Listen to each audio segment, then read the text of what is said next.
This is part 3 of Baity the Hook.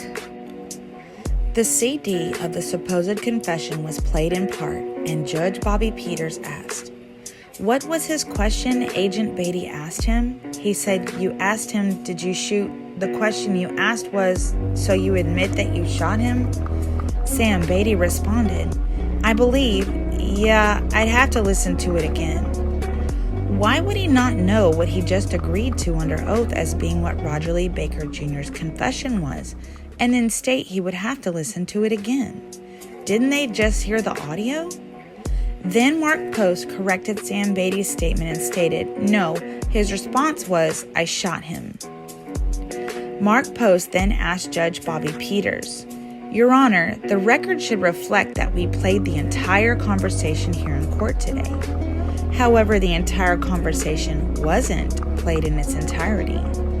If they had listened to the entire conversation, then why is the judge asking if the Miranda warnings were on the recording? And why would the judge be asking if the statements that were made about the consistency of Roger Lee Baker's statement and the physical evidence matched?" Additionally, the CD used for the Jackson Deno hearing was not the same as the Sony Premium 80 cassette digital recording disc that was utilized to record that audio recorded statement of Roger Lee Baker Jr., the defendant. He indicated that the audio recorded portion of the interview was 1:58 a.m.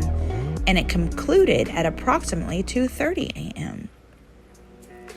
The jury would supposedly hear the cassette, but it was never authenticated by an expert, and it would be confusing that the jury would hear a confession that Sam Baity has indicated in so many statements was never recorded. Additionally, the court did not allow the jury during deliberation to take the recorded audio confession with them to listen to it again, and it was stated twice for the record stating such.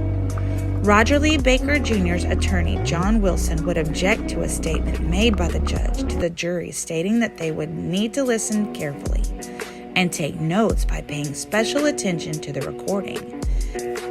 It is imperative to note that this fabricated recording of a confession that never took place would be fundamental in charging Roger Lee Baker Jr. with a crime he never committed, despite all the evidence of prior inconsistent statements made by Sam Baity and the other GBI experts that would testify against Roger Lee Baker Jr. It was Sam Baity's job to take statements, collect evidence to, and based on those statements and that evidence, to report to the court and, collect evidence for this process. Sam collected the evidence he and those who chose to frame Roger Lee Baker Jr. selected to make it look as though Roger Lee Baker Jr. murdered Calvin Ellison. Sam Baity fabricated testimony and witness statements that those witnesses and the testimonies of all experts in this case would all contradict. The questions then became, did Sam Baity fabricate the confession, perjure himself by his own testimony and the testimony of his witnesses, and then allow all evidence to be presented against Roger Lee Baker Jr., knowing it was all a lie? Why would they need to play a recording at all, since Sam Baity indicated Roger Lee Baker Jr.'s supposed confession was on the non-recorded part of the audio, and that supposedly Roger Lee Baker Jr. declined to make that supposed statement or confession to murdering Calvin Ellison?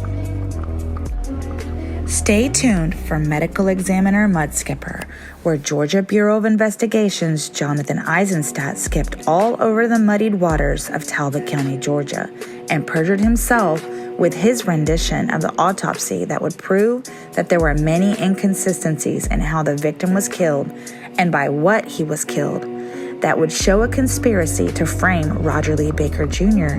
did in fact occur.